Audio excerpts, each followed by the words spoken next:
Welcome back to ALEC TV. I'm Tom McLaughlin, and I'm here with Grant Kidwell, the Director of the Energy, Environment, and Agriculture Task Force here at ALEC, and also Representative Jim Townsend of New Mexico. How you doing, guys? We're great. Glad Well, to be here. Awesome. Glad to hear it. Well, I understand that you guys will be doing some great work in the task force this week. Can you mind telling me a little bit about it? Sure. So one of the things we're doing this week is having a panel on the Green New Deal. So, everyone's probably heard about it, heard different things. Some people are for it, some people are against it. But we're kind of going through the cost and then alternatives to the Green New Deal.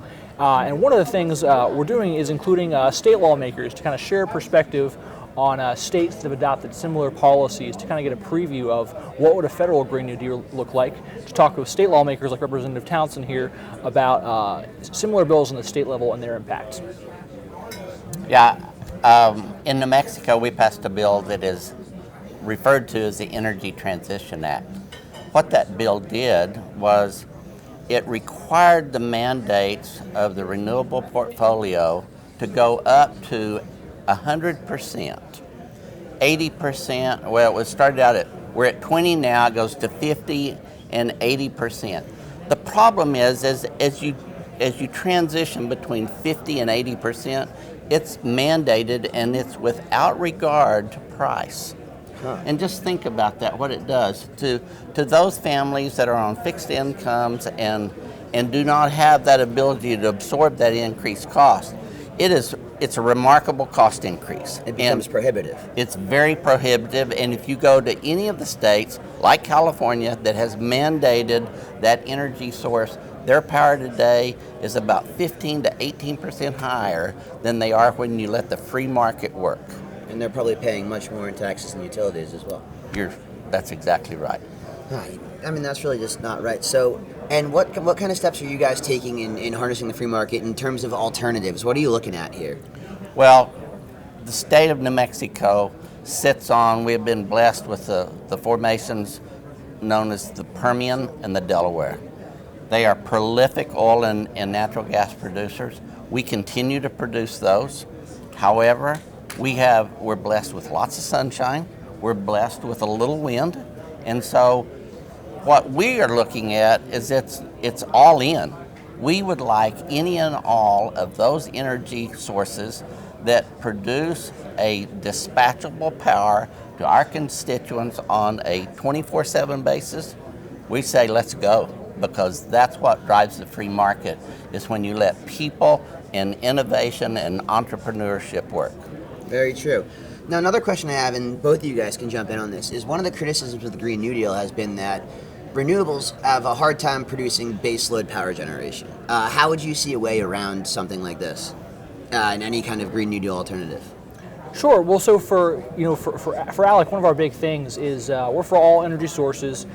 We just don't believe in mandates, and so anything that can compete competitively should be allowed. And so one of the big storage technology, one of the big new technologies would be storage. So enabling battery-powered storage for renewables. But you also see in many cases natural gas. So when you build new wind farms and wind turbines, you can use natural gas to power the electricity system when the wind's not blowing or the sun's not shining. So that's kind of some of the ways to add those two sources together. That's really neat. The one thing that you have to remember is someplace in the world, when you turn that switch on at midnight tonight and you want power to turn on, there's very probably a coal or a natural gas-fired facility that's powering you. Because when the wind doesn't blow and the sun doesn't shine, you have to have a dispatchable power that has the ability to turn on and turn off at will. And currently today, with natural gas prices like they are, it is a leading source of dispatchable power. Hey, that's great to hear. Is there anything else interesting that you're going to be seeing in the EEA task force that you guys are looking forward to? Sure, we've had a number of great discussions. This morning we were talking about recycling of solar panels. We talked about economic benefits of fracking. We're all of the above here, and so we've been talking about a bunch of different sources.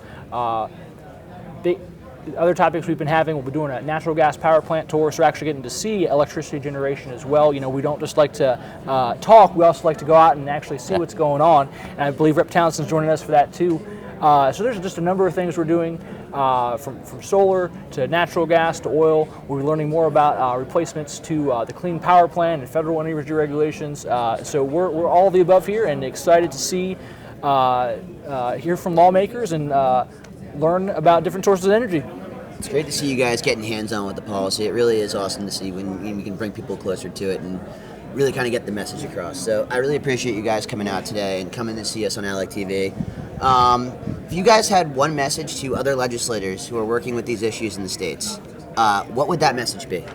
I think from my point, if you always let the American ingenuity work and let free market drive them to be creative, the American people win. It's only when we as lawmakers start mandating processes do we get in trouble.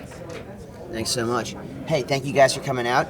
Keep it right here. We have much more content coming to you at Alec TV. Have a good day.